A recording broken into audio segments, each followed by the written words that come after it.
and I have more of your paranormal stories that I'm super nervous to read today. I picked out 4 stories because I have 2 that are like a little bit shorter, I think. I don't know. Now that I'm looking at the first story, I thought it was short, but it is not. So I might not get through all 4 stories, but we're gonna try. If you missed my last video, I decorated for fall, a little bit early, but it's fine. Just trying to get into the spirit of the spooky season, but I'm gonna get started because I showed you guys my whole apartment in my last video, so if you want to see that, go watch my last video. But this first story says, I saw what they said was his dead wife. I think it was something worse. Hi Courtney, I wrote this down in July of 2020, but it happened a few years before that. In my freshman year of high school, Weems is playing with a carrot, a toy carrot. So if you hear crazy noises, it's wait. I wrote this as a senior and I'm now a couple years out of school. This is a true story that, after it happened, had me jumping at any sudden noise for a good few months. For a bit of backstory, my family has always been sensitive to the paranormal and otherworldly. I have many other stories that my mother told me happened when I was a baby, but that's for another time. Halfway through my freshman year of high school, I moved in with my Nana in California because of my mental health. I've always had trouble adjusting to sleeping in new places, especially the first month or so I often found myself sleeping on the couch in the living room instead of in my room. One night, I was in a video call with my, now ex-girlfriend. About to fall asleep in call, as we often did. I'd been watching some paranormal videos the hours before and I was a bit freaked out, which is why I was in the call with her in the first place. My girlfriend, we'll call her Bree for simplicity's sake, was talking to me about something. I can't remember what because I was distracted when I heard my hamster's cage, which was in my room, start to move. It was the sound the cage door made when it was being opened. It was a very distinct sound that I easily recognized. The hamster was tiny, a dwarf breed, so there was no way she'd be able to open the door as it was one of those doors that you had to pinch the latch on both sides to open it. When I heard the cage door jiggle, I went completely silent to listen, and I'm pretty sure Bree heard it too because she asked me if I was getting Ginger, the hamster. I told her no and that I was in the living room again. I was freaking out, saying that I really needed to go check on Ginger, but I couldn't because I was so scared. Then for some reason, my eyes landed on the dark hallway that led directly into the dining room. I knew there was a vacuum cleaner by a chair, which had a towel over the back of it, but my brain did that thing all brains do and tried to make it look like a person. Already freaked out, I turned off my video in the call and opened my normal camera. I snapped a picture of the dining room without flash on and I sent the photo to Bree. I zoomed in on the photo, hoping that the bad Android quality would be blurry enough for my dumb brain to brush it off as what I thought it was, a towel over the side of a chair and a vacuum cleaner. When I zoomed in, I saw the exact figure of a lady in a white dress. Nothing over there was white. And to make it worse, there was a hutch full of antique dolls in the dining room, which on its own is creepy, and there was no way that a towel, chair, and vacuum could make that shape. It was too tall to be any of those objects. The dress looked like a nightgown, and I couldn't see her face, but I got this overwhelmingly bad feeling from looking at that photo. Bree told me she saw it too, and I snapped another picture after she told me to. In that photo, the figure was completely gone. I compared it to the picture from before, and everything looked the exact same except for the absence of the figure. So after that, I freaked out once more and bolted to my room, obviously checking on my hamster when I did. She was fine, but I could tell her cage had moved slightly. The next morning I told my Nana about it and I called the figure a demon. Her response was, "That's Robin." My Nana's then boyfriend, now husband, had a wife that passed away. This wife's name was Robin, which wouldn't be a big deal if my Nana's name wasn't also Robin, but that's not the focus of the story. I'm pretty sure what I saw wasn't Robin, but Bree's confirmation that there was something in that photo scared me to never sleeping on the couch again. What are the chances that you still have that photo? Because if it was me, I probably would have deleted it, but I want to see it so bad. If you have that photo, please send it to me on like literally anything on Twitter or Instagram, if you can. Or you can put it on the subreddit, but I want to see it, if you have it. This next story says, little ghost boy running around my house, maybe my cousin visiting. This one is really short. This one I remember being very short. Hey Courtney, I love your videos so much and I thought I would share one of my paranormal stories. So a couple years back, I was talking with my mom about her paranormal experiences. She has quite a lot. She mentioned how sometimes when she's home alone, she sees a little blonde boy running around out of the corner of her eye. She said she played it off as the dog as we have a big golden Labrador who could at a glance look like a child running past. Nevertheless, I was kind of freaked out but didn't really give it much thought. A few months after this, I was watching some ghost hunting shows with my dad, which then sparked a conversation about his experiences with ghosts. He told a few old stories that I'd heard before, but then he said, "I haven't told you about the little blonde boy." A chill instantly went down my spine because I remembered the similar story my mom had told me. He said that when he's in bed trying to go to sleep, occasionally he will see the little boy running around playing in the hallway. Those were the only 2 times he's physically been seen. However, me being a paranormal obsessed weird child, I downloaded one of those spirit box apps. I know these apps are probably fake, but I was 12. I had a few conversations with whatever was there. Nothing seemed to stand out until the name of my sadly passed cousin was spoken, who would have been around my age. Now, it's not really a common name, but I guess the app does say random names sometimes to get you spooked. Either way, I was freaked out and closed the app. Since then, not much has happened apart from a few things being moved around and some strange noises, which could probably be explained rationally. Looking back now, it's kind of sweet to think this little boy could be my cousin visiting us now and then. As long as I don't wake up and see him standing over my bed. Anyways, that's all I've got to write at the moment, but I'll definitely be back with an update if anything happens. I understand, it's like, okay, if it's your cousin, it's like amazing. Like, I feel like that's so sweet for him to come and like see you guys. If it's not your cousin, you gotta get out of there. I hate ghost children. I hate them almost as much as real children. I'm just kidding, I don't hate real children.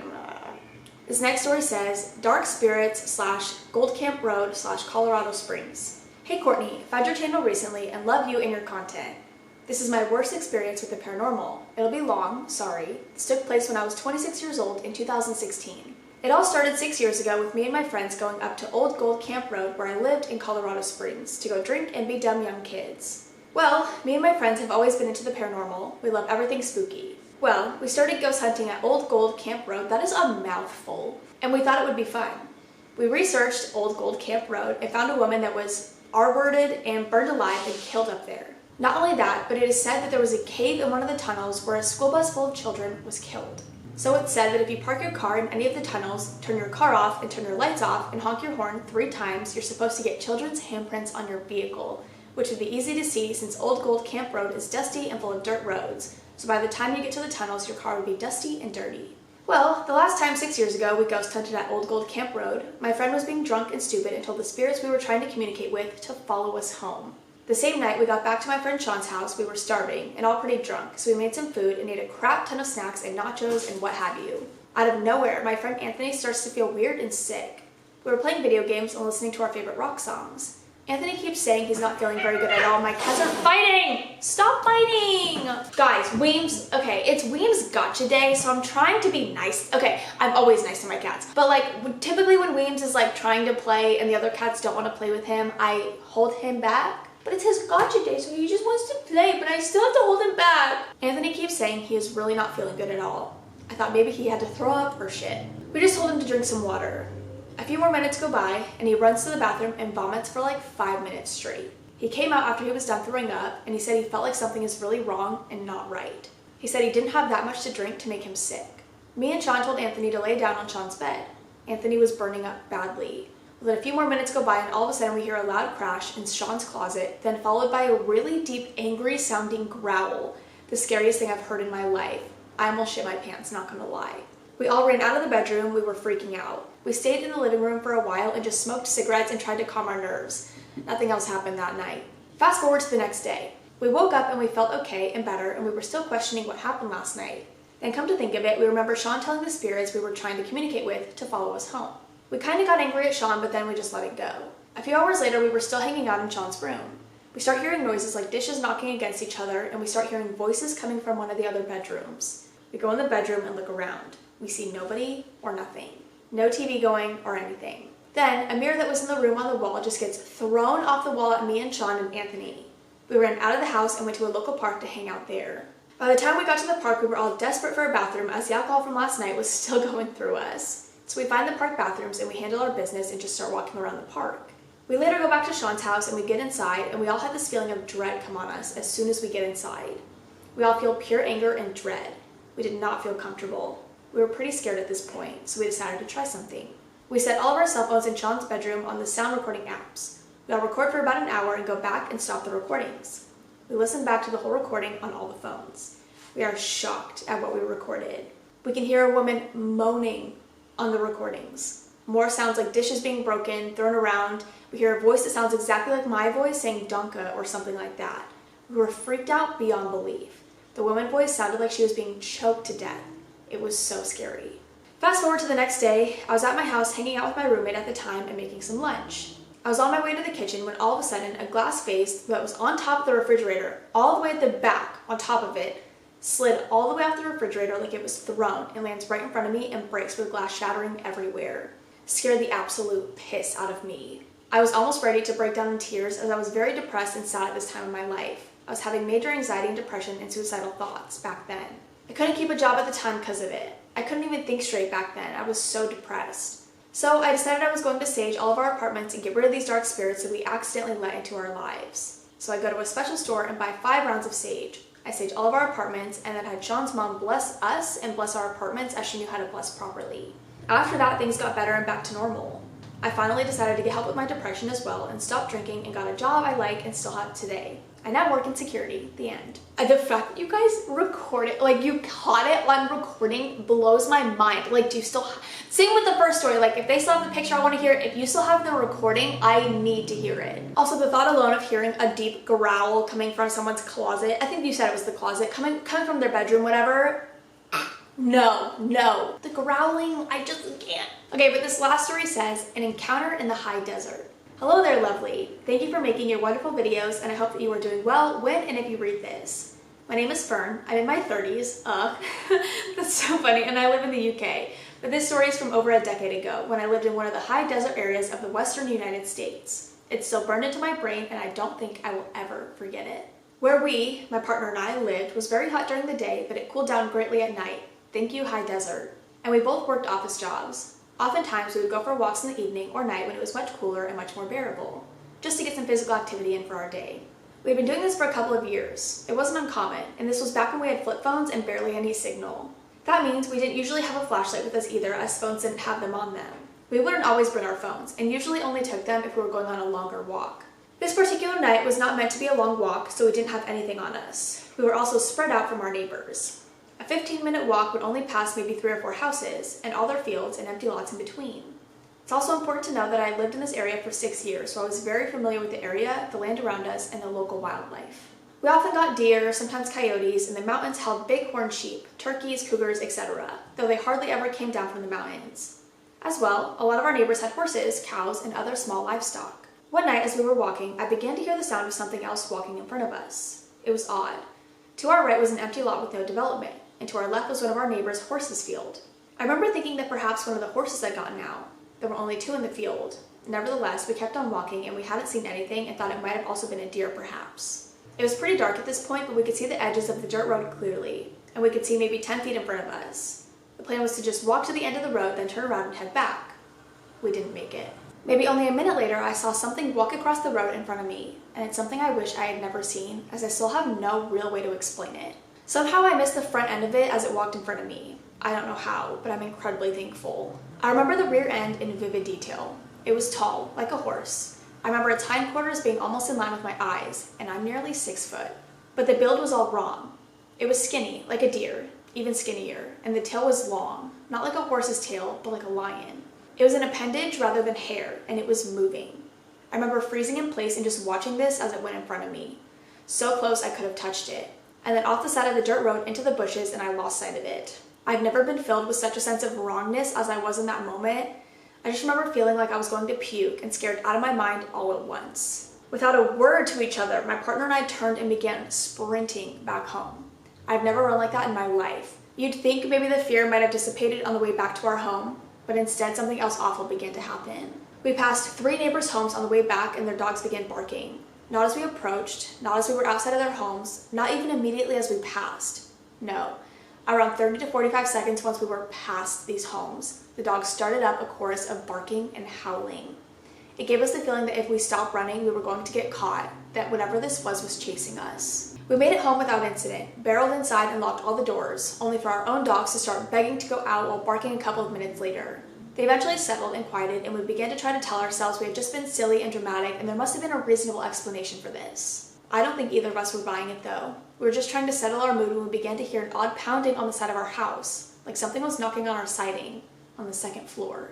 There was no way someone could have reached up there if they were around the back of the house, but why would they have not just come to the front door? I sat on the couch frozen in fear, and my partner got one of those huge metal flashlights and went and looked out all of our windows. Seeing nothing, they then decided to poke their head out of the front door and have a quick look, to which I burst into tears and began begging and crying them not to do that. They agreed, and we instead turned on all the lights inside and put on some silly movies to try and distract ourselves for the night. Nothing else ever came of it, and we still have no idea what it was. Though given the fact of where we were living, we throw around the terrifying SW theory. There was a native reservation not 15 minutes from where we lived, and the whole area used to belong to a specific tribe. One I only do not name because I don't want to name a very specific area. My partner swears up and down that it must have been an SW, as that is the only thing that makes sense to them. I can't really think of anything that fits, so I suppose I'm left with the idea of an SW2, even though it makes me feel absolutely terrified. I'm terrible at writing and don't know how to end this. Hopefully this stream of consciousness makes sense. And thank you if you got to reading all of this. Just like, I can't. And okay, when you say high desert, that doesn't make me think of Arizona, but it could possibly be in Arizona because I feel like there are probably some high desert places here that I just don't know about. Because it definitely does not get cool at night where I am. Could be like Nevada or something, but I also don't know anything about Nevada, so I have no idea. I'm just trying to like think of where it could possibly be so that I never go there. But if it is Arizona, I'm leaving. I'm moving. That is all I have for now. I hope you guys enjoyed. If you have any other stories you want to share with me or the community, I will have my subreddit linked down below. I literally said in my last video I was gonna say that at the beginning, and I didn't. Forgot. Maybe I'll remember eventually to say that in the beginning, but for now, it's at the end. So hopefully you made it here. I'm gonna go. I love you guys. I will see you in the next one. Bye. I don't know if I have anything to say because I showed you all my decorations in the last video and I haven't really done much. Oh, okay, so I do have I always say I have nothing to say and then I have something to say. I went out last weekend, because you're seeing this on Sunday. I went out last weekend. I cannot drink like I used to. I remember when I lived in Texas, we went out all the time and I would get like fucked up all the time and I could like be perfectly fine the next day. Now I am debilitated for days. Like I just can't drink like I used to, and it's crazy because I want to be able to drink like I used to because it was so much fun. But also drinking is fun in the moment. But then when you wake up the next day and you feel like shit and you remember all the dumb things you did, it is not fun anymore. But like I was saying earlier in the video, it is Weem's gotcha day. He's sleeping right now, but it's Timo's gotcha day. I'm petting him, he's sleeping next to me. I got Timo 2 years ago on this day that I'm filming, not when you're watching this. Filming this on Thursday. I got Timo 2 years ago and I can't believe it. It does not feel like it's been 2 years. It feels like it's been longer to me. I don't know why. I think just because I've like lived in 2 different places with him now, and he's like he's my child. Like, I don't know. I feel like I've had him for years and years and years and years. Like, he's only 2 years old. It's crazy. But he will be 3 next year. Obviously. Like, he just turned 2. I'm on crack. But he's just a baby. Yeah, I'm gonna go because I really don't have anything to keep you updated on. Bumble BFF, I haven't gone on in a long time because I made a friend, so I'm like, I did what I needed to do. We're hanging out again this weekend. Yeah, I still have no updates for you there. But okay, I'm gonna go. I love you guys. See ya!